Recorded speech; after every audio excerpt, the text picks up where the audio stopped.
Welcome to the 21st century bike house. This is how we do it now, I guess. The question is, what's your favorite type of bike and why? And I'm gonna start off with this, and I'm gonna tell you guys right away that it's a trick question because for me personally, when I started thinking about it, I thought I knew my most favorite bike, but when I started thinking about it, I understood that I just can't answer that question. For me, it's impossible. Maybe there's going to be some hero that's going to answer it and say, okay, this one bike is my favorite bike, and I'm sticking to it. Maybe there is we got a hero like that, but I just can't do it. So um, my thing is there's so many bikes, and they're all have their kind of their own purpose. And my first thought was my Goldwing. That was my favorite bike. But then, I had a DRZ 400. I actually sold it two or 3 days ago because now I'm looking for another adventure sport bike. The DRZ 400 was, I mean, I like to ride that bike more than the Goldwing. So you would think that bike is my favorite, but then my Goldwing is my favorite bike. So it's just a mess. It doesn't make any sense. But I guess what I'm trying to say is that there's and then okay, and then I have a VTX 1800, and that's also my favorite bike. Mm. Yeah, you see where this question is impossible for me personally, and when I started thinking about it, yeah, it just became a mess. So, and because there's like thousands of different bikes out there, there's no way that you can ride them all. I think it's a good goal to have, to try to ride them all. I don't know, maybe just go test drive bikes for the rest of your life. But just from the ones that I rode, uh, I chose the Goldwing, the VTX 1800, and the DRZ that I sold. And now I'm looking into either the Honda Africa or the Tenere 700. Um, I test drove the Honda Africa a few days ago, and I freaking fell in love with that bike. I've never rode an automatic bike before.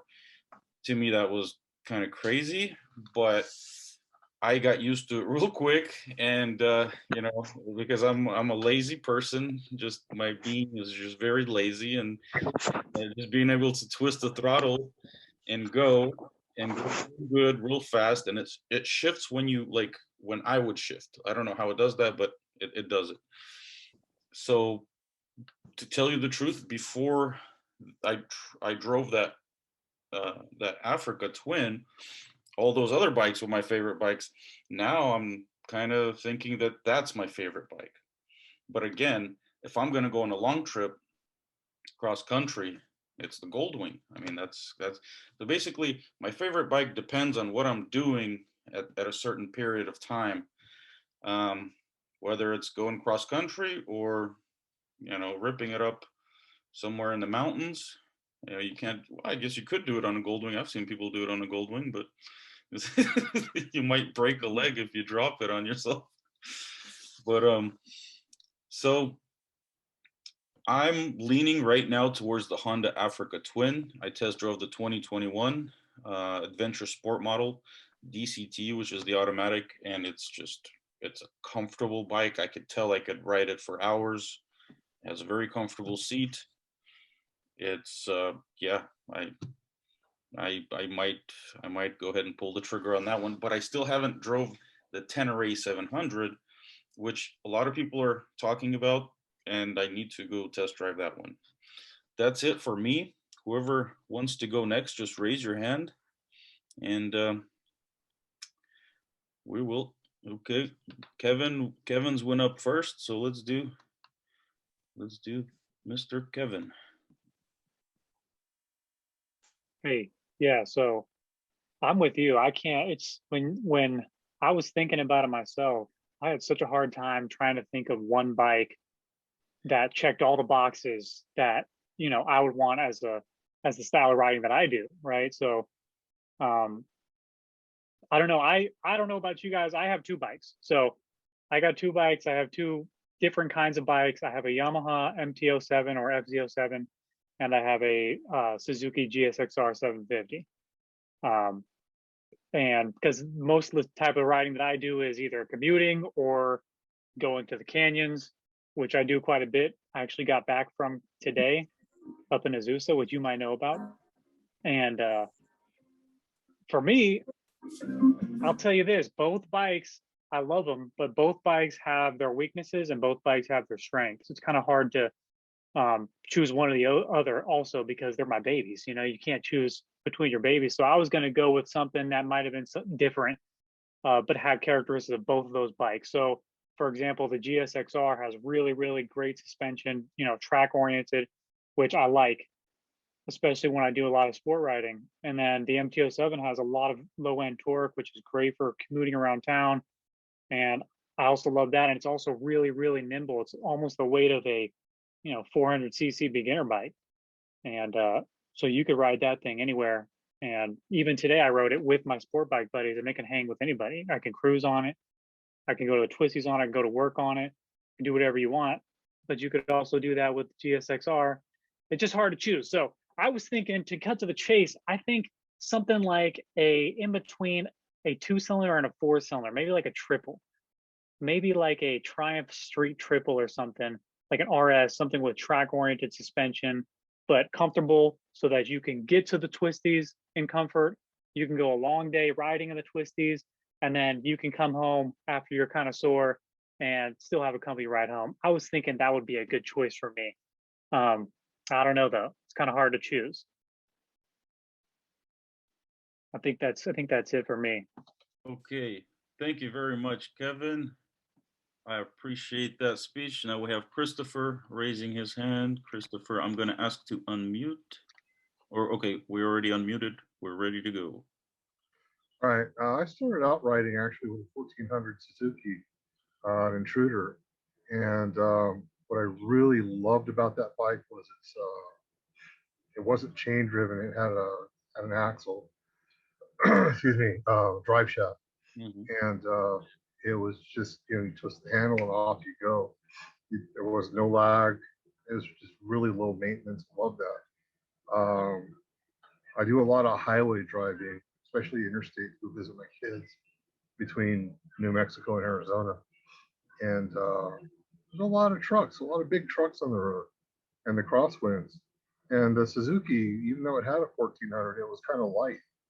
And those crosswinds play hell with the light bikes, just all over the place.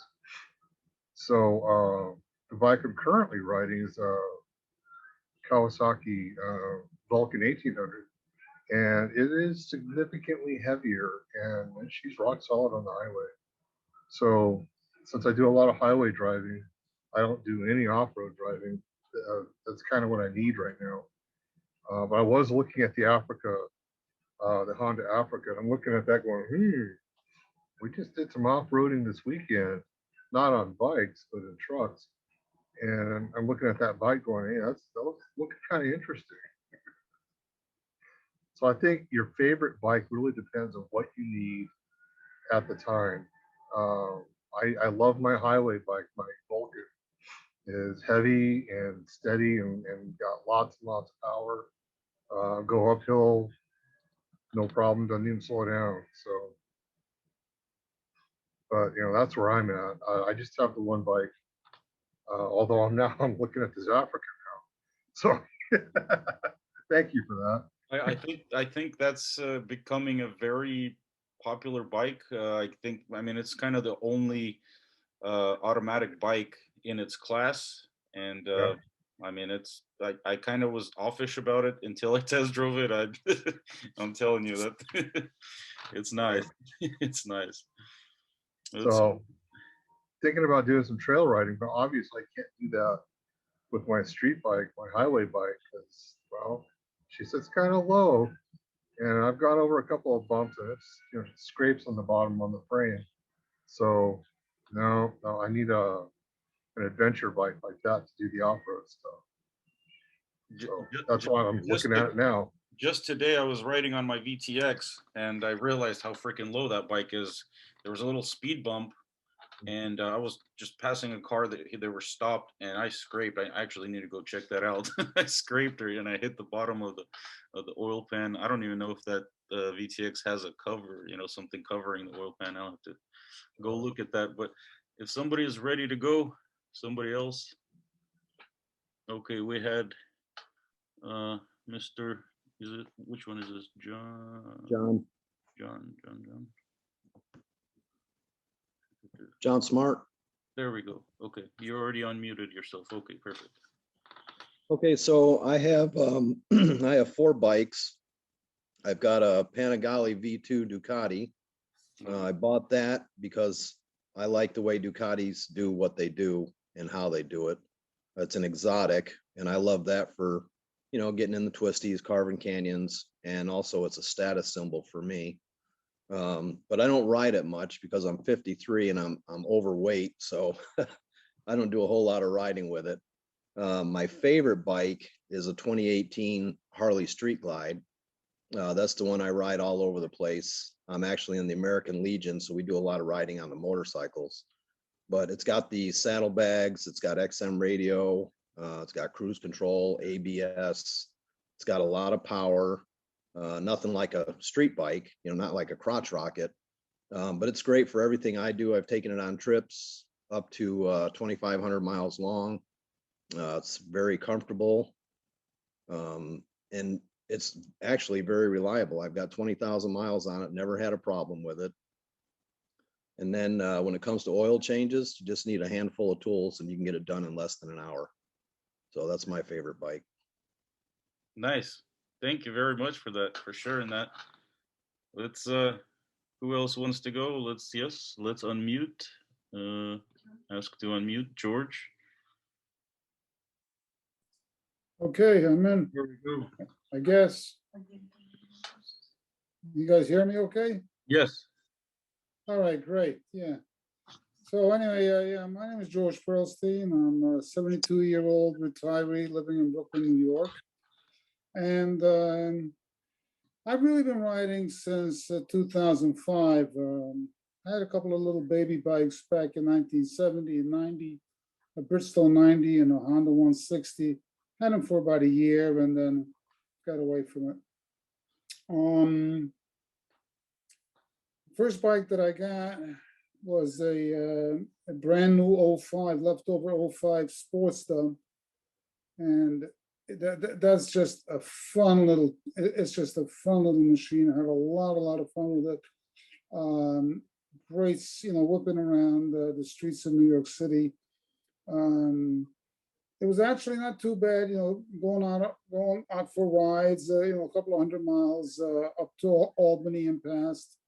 But that got tired real quick. Okay, I mean, you come home and you can't walk for a week, So back in the end of 2009, I picked up a new 2010 Wide Glide. I kept the Sportster, picked up another the Wide Glide, and that bike was just amazing. It was like so much more comfortable, nice and solid on a highway. A little bit more solid. The Sportster was pretty solid, but excuse me. But the Wide Glide was I had a lot of fun with that. I did a lot of trips between the two bikes. I put about over a period of a little over 10 years, 11 years. I put about 25,000 miles on each one of them. And then I wound up meeting a young lady who ran out from between a couple of cars in downtown Brooklyn. And trying to avoid her, I laid the bike down, and that was the end of that. Totaled it. I went out and I was going to buy either another Wide Glide or maybe like a. I was looking at that Softail Slim, a beautiful little machine. My girlfriend hated the idea because it's a single seater, one up, basically, And anyway, but the Harley dealership was such a pain in the ass. I mean, they were so just arrogant, and I couldn't deal with them. and which reminded me that I had been like sort of playing around with the idea of like getting something a little exotic, like the fellow before me said. I was looking at some Ducatis, maybe like a oh, son of a gun, like the Hyper Motard or the Hyperstrata, you know. My son was also talking to me about the Monster, you know. Someone at Jersey took a look at those bikes, and I said, no, you know, that's not really what I'm looking for, because I really want to do some camping and stuff. I've gotten into some camping, wanted to do more of that. So took the Multistrada for a ride, and oh my God, I was in love with the adventure bike idea. I just couldn't come to a price with the guy. The guy was, I don't know, he was, you know, we weren't talking the same language or something. Wound up going into Ducati New York, and I'm waiting for the Ducati salesman, and the manager says, well, you know, blah blah blah. You know, he's got a leftover 15, you know, 1 year old, or 2 year old actually, model years, Triumph Tiger 1200 XC, loaded to the gills, you know. And I'm looking at this bike. I said, oh, well, let me take it out for a spin. I know what the Multistrada is like, you know, so, and I'm set with that, but let me see what this thing looks like. And it was just amazing. And what I found really, really amazing about those machines was, as tall as they are, okay, well, first of all, compared to to a Harley, you got that smooth engine, you know, there's no vibration, nothing nasty going on. Okay, it doesn't have that sex appeal of it, the ba-doom, ba-doom, ba-doom, ba-doom, ba-doom, but it was just, you know, it was just very, very cool, you know. And but amazingly, it never occurred to me that something so tall could be so well balanced. Okay, I understand the physics of it, but that bike just stood up. Okay, you couldn't put it down. If you leaned it, it turned. If you sat straight, you went straight. Okay, it was beautiful acceleration, smooth, smooth, smooth, smooth, and the price was just, I mean, couldn't touch the price. I don't recall off the top of my head how much I paid for it, but it was like a super, super price. They had a Father's Day special. It was a leftover, on and on. So I picked it up. But I was still recovering from the accident. I broke a couple of metatarsals. And make a long story short, I never really got to take it camping. And within a year, with actually 2 days to, you know, from the anniversary of that crash, I wrecked that bike, which laid me up for about 6 months. And a little after that, I started getting back on my Sportster. And I was really enjoying it. And I started going camping with my Sportster, which is, you know, it's not, you know, it's not what you want to be doing, you know. And I really love that. I love that Tiger. It was like just an amazing bike. I did have some problems with it. Okay, it was too tall for me. It's kind of scared me that I would be like in a campground and I would come to a stop and put my foot down into a gopher hole, and you know, I'd go over and you know, do some serious damage. So I wanted something a little bit lower, because I was just barely, you know, barely flat footing it, you know, at best. Moving right along, the bug hit me. You know, I wanted to go to Alaska. I really wanted to take that ride up to Alaska, and it really started hitting me and biting me and chasing me around, you know. And finally, at the end of 2018, I went looking for a new adventure bike. But I went looking for the Multistrada, and I struck an amazing deal on a leftover 950. And I was going to confirm it in the morning. And there was something that had to be worked out anyway. And when I realized, I said, wait a minute, you know, that bike is too tall for me. You know, I can barely, you know, I was tiptoeing that bike, you know. I mean, this is stupid. You know, what am I doing to myself? You know, I'm 72 years old, for crying out loud, you know? So I shot over to the Triumph dealer, and you know, the Triumph does have the lowered seat height, you know. So okay, make a long story short, I wound up with a Tiger 800 XRX lowered seat height LSH version. Loads of good stuff on it. Struck a really, really super deal.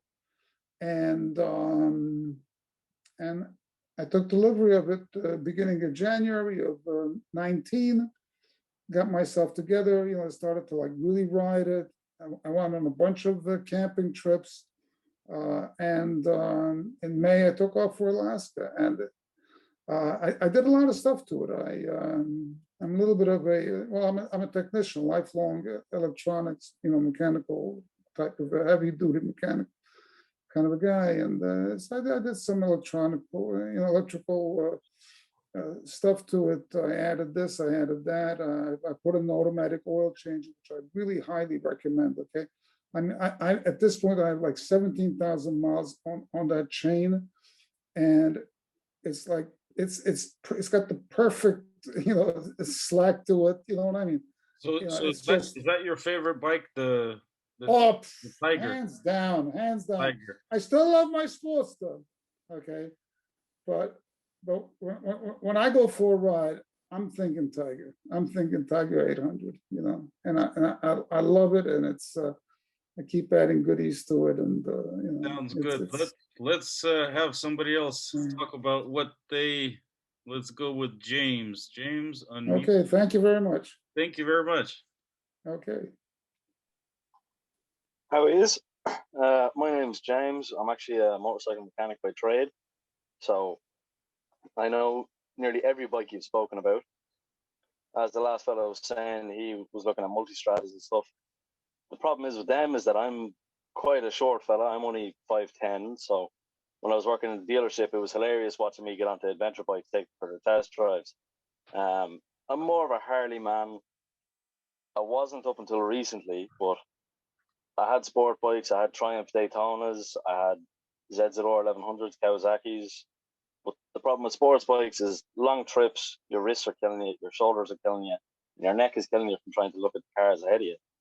So I went ahead and I got myself a Sportster. And it was fine for short runs, but after a while you get a pain in the lower spine. And as the last guy said, when you get off the bike, you're walking like John Wayne for about a week. So I went out and got myself a Fat Boy, which was a terrible decision because I'm not tall enough to reach the forwards properly. So, you know, it all depends on what your height is, what your favorite bike's going to be. Now, I've had hardtails and whatnot that fit me perfect. Absolutely beautiful bikes.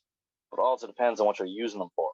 In Ireland, the roads are absolutely terrible. They're bumpy, filled with potholes. There may be a car and a half width and car and a half in width sometimes. So It's like come around the bend, tractor. Yeah, exactly. So you come around the bend, you meet a tractor. It's, oh shit, I better hit the brakes. So the bike has to have good brakes. So if you choose like the multistrada, stuff like that, hit the brakes, the suspension's going to sag. Half the time the ABS module fails on the BMW ones. I've actually had a few customers come in that have said their brakes stopped working completely and they've crashed the bikes. So I go old school with older bikes, you know, pre-00. My favorite bike to date has to be a 1200 Sportster. And it goes against all my rules. It's newer than 00. It's lowered suspension. It's the XL 1200 low. And it does everything perfectly. You can throw it into a bend at 90 miles an hour. It'll stick. You can go camping with it. You can throw gear on it. I've had my partner on the back of it. She loves it. She does complain that the bike vibrates a little bit, as the last guy was saying as well. But, you know, Harley actually had those engines perfectly balanced, and they unbalanced them for the look. I can never figure out why the fuck they did that. But, yeah, excuse me language. I can never understand why they did that. But, hey, look, I suppose it's something about the sex appeal of the shaking and people looking at you at a red light like you're you know, you know what I'm talking about. But no, to date, 100% has to be the Sportster, just for versatility. I mean, the thing's been going on, what, 50, nearly 60 years now? That bike's being made. They must be doing something right, you know? So, hands down, it has to be the Sportster. I can't understand the adventure bikes. You know, people are talking about, you know, chain drive, shaft drive, and belt drive. Belt drive on the Harleys, less maintenance, less noise. Now, of course, when a belt snaps, you're stuck on the side of the road until the tow truck comes to get you. And it's expensive to replace. But if a chain snaps and it comes around and whips you in the shoulder, that's a very big hospital bill. I've seen a few friends that happened to, and it wasn't nice. And with the shaft drives, there is actually a reduced amount of power coming from the engine towards the wheel. So they'll have, you know, brake horsepower, but that's at the engine if you look in the small print. So, like the Christopher was saying, I believe his name was, Suzuki Intruder 1400 shaft drive, that has less horsepower than an 883 at the wheel. So for something that's, you know, 2/3 the engine size, it has more horsepower because of the. To fix that problem, that's why I got the 1800 VTX. It's got the shaft drive, but that kind of, you know, it overpowers whatever it loses. Now, of course, you also have to look at the costs of running and maintaining a motorcycle as well. So, because I live in Ireland, you probably understand this in Ukraine, Harley Davidson parts are very expensive. So a lot of people in Ireland. I'm in LA now. I'm originally from Ukraine, but I'm in LA now, California. Well, then Harley parts are probably everywhere. Plenty there. Everywhere. Yeah. Here you can't get them. I remember I was looking for a set of fork legs for a Sportster, and it took me 9 months before I found just a set that were under like €1,000, which is about $1,250 thereabouts. If I was to get them into the States, I'd be slapped with custom charges. So, a lot of people choose Jap bikes for that reason. I do love Jap bikes, but to ride, for the riding experience, it would have to be a Harley. Who is next? And thank you, James, for I think it's like 3 o'clock over there in Ireland. Yeah, it's 2:26 a.m. 2:26 a.m. Did you wake up, or you still didn't go to sleep? I was just in from working on one of the bikes. Actually, I broke one of my Sportsters. My roots are in Ireland. Hello, brother. How you doing? Good to see you. Who has not spoken yet? Let's Billy Wayne. How about wait, you have to press unmute. There we go. There we go. What I was thinking is I would conclude it kind of, because I do have my list and a little bit of some extensive testing on multi-platform, as well as a long history of bikes from the garage. Just personally owned about 840 of them. In the collection right now is about 21, and in the garage is 2. So we'll clear that up a little better. Let's let Dan talk and get his opinion out here, and we'll throw that out. What do you think? What did you say? Let's let Dan get his opinion out there and see what he's got to say about his favorite bike. Dan, I'm gonna ask to unmute. You gotta press something either on the phone. There we go. Well, I don't know where to start, really. I mean, anytime I've got a bike underneath me, I'm pretty damn happy. I think you could put me on a pink Vespa and I find some kind of enjoyment out of it.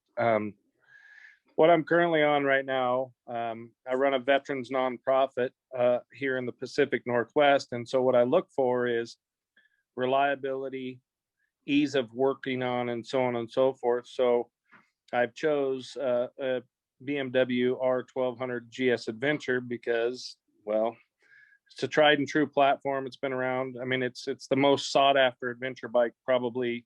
I mean, they put the adventure bike on the planet, right? I mean, as far as just that's the bar that everybody's shooting for.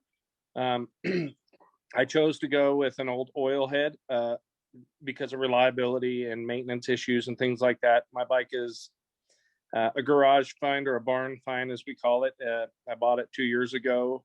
It's an '07. It had 918 original miles on it. So I couldn't really go wrong. I come from a long line of power sports dealership ownership. We've had Victory, Kawasaki, Honda, all the brands. I've been from, your sport bikes to your big cruisers. I've had a Victory Vision and whatnot. My wife and I both now ride 1200 GS Adventures simply because we feel that it fits our needs the best. And when you live up in the mountains of the Pacific Northwest, I was always longing for, I wonder where that road goes, or I wonder where that road goes. And I no longer have to ask myself that question. We simply just find out where the road goes. And I've ridden in snow, mud, 2-foot deep sand. For you vertically challenged guys, yeah, it's a little tough. My wife's has custom Wilbur suspension on it from Ted's Beamer shop in California. So it's been lowered, and it's an amazing platform. I'm a giant man, so I can reach the ground on anything I want. But again, when I ride in the organization, we have 3 or 4 guys that ride the Africa Twins. Beautiful platform. I simply don't want to deal with a chain. I've come off of belt bikes and so on and so forth. For me, though, really, to be honest with you, when you're out there riding with guys, and we go multi-day unsupported on the backcountry discovery routes, which is pretty much you only go into town or off the route to fuel up, grab groceries and stuff, and get back out in the woods. I got a buddy that rode the Cascade Divide route last year from Canada to Tecate, Mexico, all off road, 2,200 miles in the mountains. To me, it's just the ability to have ease of maintenance, ease of use, less stuff I have to worry about. I do not run tubes. I will not ever go back to tubes. They're a pain in my butt, especially when you're out in the middle of nowhere. But we've kitted ourselves up with some things. A Baja no pinch tool is an amazing piece of kit. If you guys have never seen those, they make your life really, really nice when you have to dismount or mount a tire. Some things like that. Again, we take, multi-day trips with numerous veterans of, all walks of life, from vets and all, some of them have lots of experience and lots of maintenance experience, and some of them literally just bought the bike and went for a ride. So really for us is just about getting that platform that I don't have to worry about my personal bike. I can therefore carry extra tools and stuff so that if I have to work on someone else's bike or whatever. But I really believe, to be honest with you guys, it's really hard to buy a bad bike today. It really boils down to dealership taking care of you. When you have a problem, which you will have a problem, I don't want a dealership that points fingers everywhere else but themselves and says, what can we do for you to get you back on your bike and back out doing what you love to do? That's what we're here for, is to make sure that you can be out there pushing the sport and getting more people involved in the sport and just out there enjoying yourself.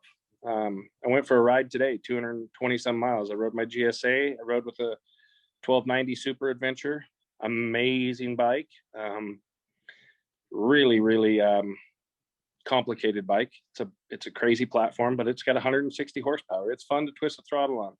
A BMW 1200 or a BMW 800 GS and a Honda, what is they call that? The NX 700. All different walks today. Isn't that the automatic one also? I think Honda is yeah. And it's their answer to the guy that doesn't want the Africa Twin.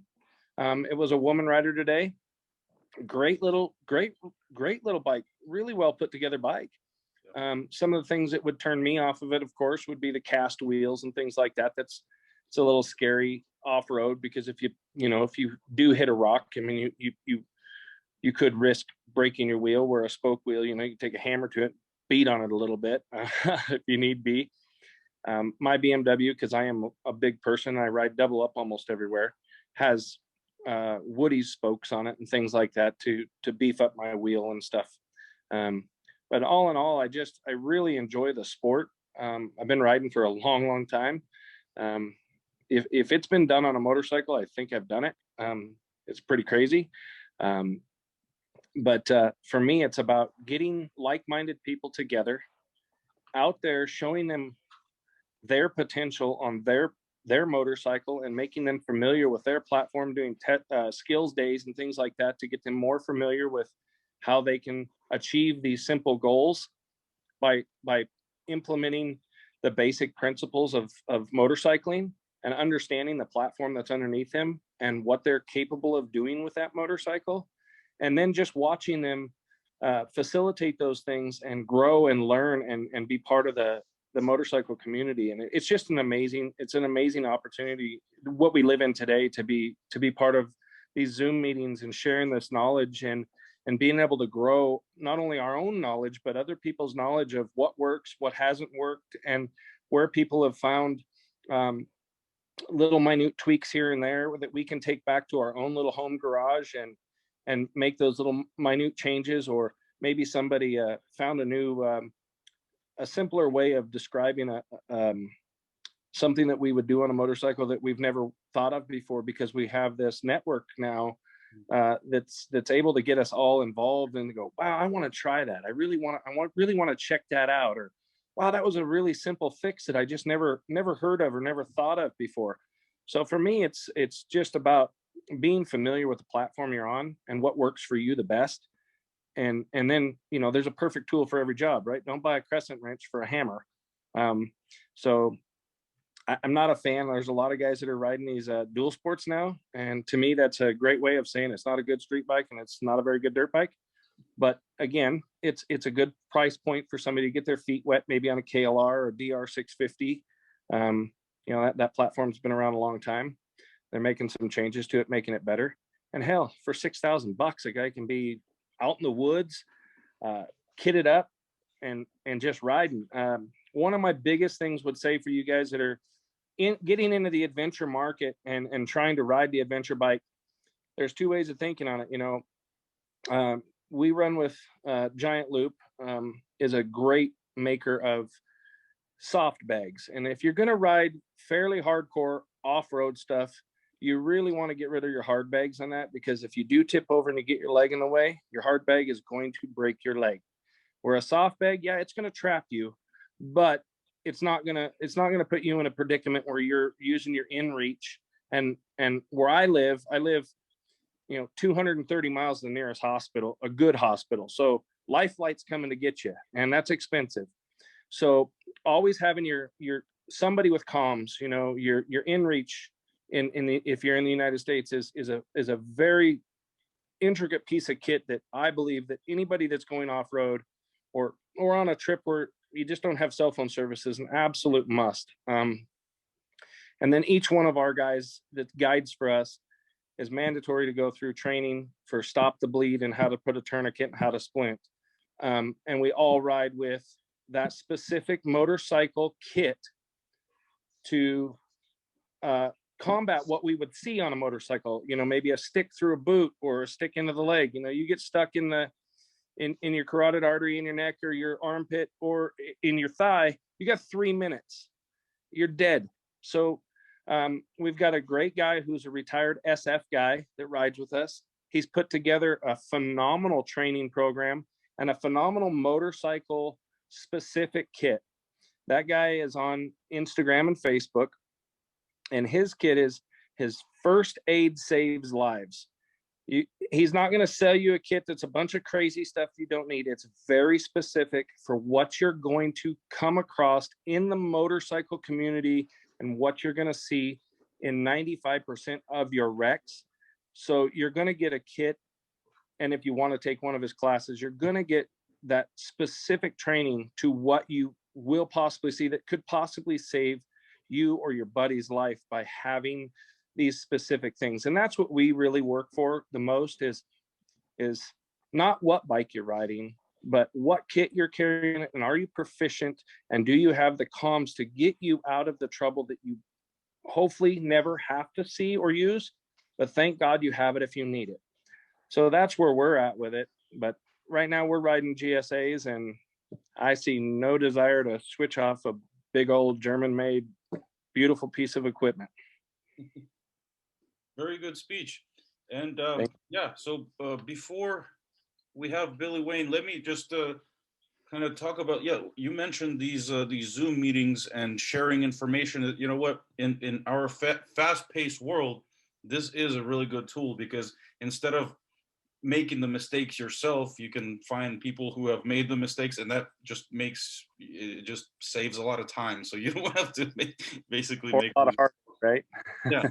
And I had a meeting like this. It was a one-on-one interview with a gentleman from Colorado that we just met, and we had a meeting just like this, but it was and now he's coming to California on the 23rd. He texted me, he says, let's go ride. We got the 4 guys on Gold Wings and a guy in a Harley that's going to come, and I'm going to join them. So, that's the whole thing.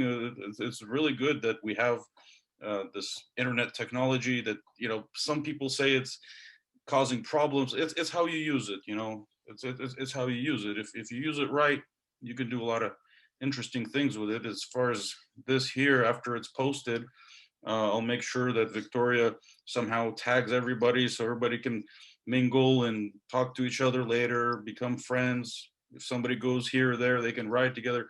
I mean, these type of things are great for, in general, just meeting people and saving time, as far as, like you said, making mistakes. You can avoid that. And Billy Wayne, we're ready if you're ready. Okay, well, I'm gonna just run down my bikes I've owned and do own. The 800, And the 800 bikes. well, I'm not gonna go through the whole list, okay? Because you gotta understand, whenever you race, you get an allotment. You get a bunch of different crap from everybody. And whenever you're a factory racer, it's even worse. So I get a lot of information really quick, but what I got most of my experience was factory riding, testing, and reviewing professionally. Okay. Now, this is a list of the things that I personally fell in love with the first time I got on them. And they've always in my mind and in my heart, even if they're not with me anymore. Okay. First off, I'm going to start with the HRD. Vincent Black Shadow, the finest bike, actually the hand of God when you start it. Nothing in this world will ever give you the emotion of exactly what our sport is. The Honda Blackbird CBR 11 XX, 1100 XX. This is a production motorcycle. It is a production motorcycle with a top speed of 178 miles an hour out of the crate. My next one would be every man's motorcycle, simply because you can put 1,000,000 miles on it and it'll still run. And that's the Harley Davidson 883 Sportster. No joke, you cannot kill this bike. You can't kill the engine. I have yet to take one apart in the junkyard that isn't fixable with 5 tools, period. And it's also now the longest production motor ever by a motorcycle factory. My favorite in the dirt, because the car was a big, ugly mess, the YZ490. Love that bike. Absolutely a dream in the dirt. And a nod to my very first team, Bultaco Persang 250, USA. That was something for the desert and where I saw my first teeth. My first clip on the corner was in a Bultaco. That was my first factory. Finest sounding motorcycle on the planet, the Benelli 750 SEI 6-cylinder. It sounds like a 460 Ferrari. I joke you not. My favorite bike, just because I've got a whole bunch of miles on it, is an Evo FLSTC Heritage. Right now, she's got 468,000 miles. Factory, never touched. Oil changes, no new heads. Compression's good. Everything internal is titanium. It's a prototype. Favorite on-the-road bike for just about everybody in our age class, because motorcycling is aging. I would say the Gullwing. And I'm gonna bump up from the square body to the brand new 21, because you can finally fit 2 full face helmets in the back. And the Ducati 916 is my honorable mention, because I absolutely love that bike on the track. It is pretty much the early Camaro of motorcycles, as far as you can safety wire a 916 and be competitive. Let's see. Some other things you guys might not know about. The Indian 4 inline. The transmission is the smoothest one I've ever been on. The bike that you want downtown, London, Paris, New York, the Ariel Square 4, because the sound, the feel, the vibration, it's the roots of where we come from, of whenever you were, that kid looking at everybody else. And the slick guys were riding around with the very long leg girls. Motorcycling is simple. It's a feeling, it's a skill. And to be honest, the best bike, period, is the one you're on right now. Doesn't matter. The one Amen. I really love to ride. Yep. I don't know. I've got 4. So which one's the best one? The one you're on right That's now. You're cheering. Yeah. Because Dan picked it up, John picked it up, Kevin even said a little bit about it, Christopher says it, straightforward. And I didn't get the other gentleman's name and I can't read it. I'm sorry about that. My hearing is not real good, guys. I'm almost completely deaf. I'm 98% hard hearing. So if I miss something, it's my fault. Honestly, you all love the bike that you're riding right now. And the best part about it, my historical bikes teach me that the next generation is even better. Because guys, the production bikes you're seeing right now, they're not even what's on the test track. We're 5, 6 steps ahead of that. Think of things like received adaptive suspension. You were mentioning that yesterday when we were talking about something they're testing. You were talking about the Africa Twin on Facebook, and the new Africa Twin is about as good as you're going to get in the format. And I love BMW, but BMW is too heavy for a lot of the places that you got to do if you're going to do the gap. And the gap to me is something global riders talk about. You got to do the gap in South America in order to ride from the tip of South America all the way to Alaska. Mhm. And there is 97 miles of no road. You got to have a bike that'll do it, or you didn't really ride it.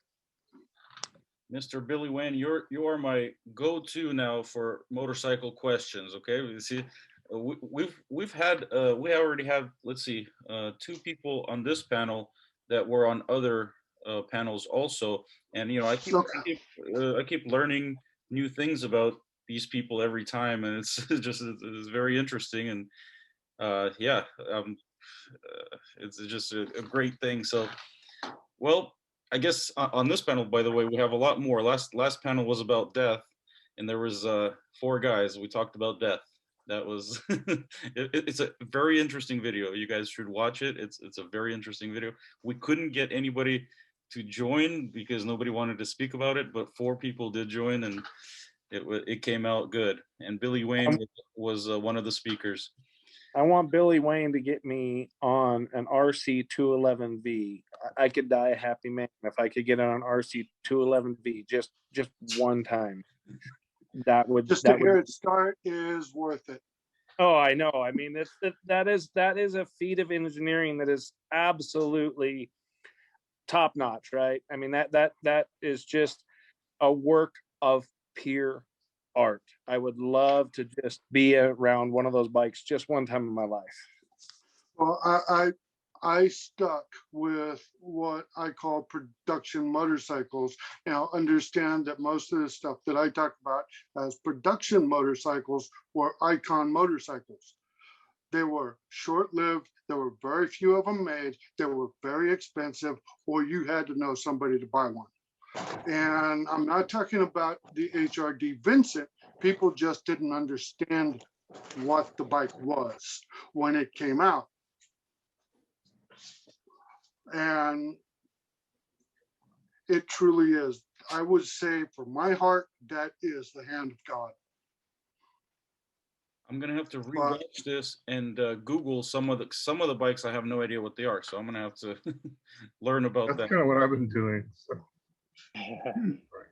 Well, I might be able to. I'll throw out a list after it's posted, kind of thing, and then we can go down from there. And I think what we need to discuss isn't the bike. It's that experience of the ride. I think that should be our next web. I really do, because, you know, there is, like, you can take this photographic picture of 5 minutes of your life during a very specific time on a motorcycle, and nothing will ever touch it, no matter what you do from now on. Billy, and that's something that we need to share. So I just got a question for you, Billy Wayne. I bet you there's a lot of guys that have come across you in the past that their wives really don't like you because you cost a lot of money, because guys get this inherent like, I need that or that because I saw it or I was introduced to it by Billy Wayne. I tell people all the time, sweetheart, I'm sorry, but if I cause your husband to want to buy a motorcycle because of my pure just joy for motorcycling, that's not my fault. I'm just showing him another option. Well, no, really, when I'm on the road, I am, even though I do a lot of group gatherings, you know, 300,000-400,000 to 2 million people at the same time, but I don't talk to people. I don't really communicate with them in person because I can't hear. And when you can't hear and you're in a hearing world, it doesn't matter what they want to say to you or you to them. the communication is lost. So this is literally the last time I was in the Zoom meeting was the first time I've even spoke about this stuff, because I don't communicate Yeah, I'm so outside glad of the I written found you. word. Yeah. I'm so glad I found you, and I was trying to convince you to join today. I thank God you did, man. We need people like you. Absolutely. We need people Absolutely. Yeah, like you. Well, when we yeah. use our veterans program with motorcycle, we call it two-wheel therapy.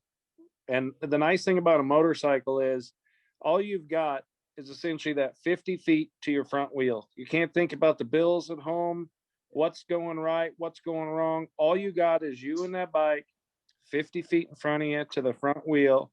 That becomes what absolutely consumes you, moves you, feeds your soul, fills your cup. And it's just an amazing opportunity. And I love teaching new people that come to our organization or to one of our rides, and taking them aside and actually finding someone that can communicate in a way that they can understand, and putting them, throwing their leg over a bike, or sometimes they don't even throw their leg over the bike. They just, that the personal time that people that ride motorcycles are willing to put into other people that show interest in a motorcycle. I don't see that very much anymore. It's, I think motorcyclists as a whole are purists to two wheels. We're not focused on one specific brand or one specific thing. The car world is kind of, if you're a Chevy guy, you're a Chevy guy, or whatever. Motorcycles, I believe, for me anyways, seem to be the gap, that the thing that can bridge the gap between all brands, because we're all there because we just feel what two wheels does. I tell people all the time, four wheels may move the world, but two wheels moves the soul. And that to me is where it's at. Yeah. Well, I just see motorcycles, as just another one of my outdoor activities, whether it's downhill skiing, whitewater kayaking, rafting, horseback riding. It's just this incredible feeling of connection with nature, with just I got to tell you, I'm very, very grateful. My girlfriend is she's amazingly understanding, as most of my family are, because they know that when I've had my daily dose or whatever of motorcycles, I'm just like the happiest guy around, the happiest boyfriend, dad, grandpa, and they might not like the dangers that I'm exposing myself to, but it's all beautiful. It's all just so beautiful, and I'm grateful. I'm grateful to be alive and to be able to enjoy it. Thank you, brother. Yeah. Thank you, everybody who joined this meeting.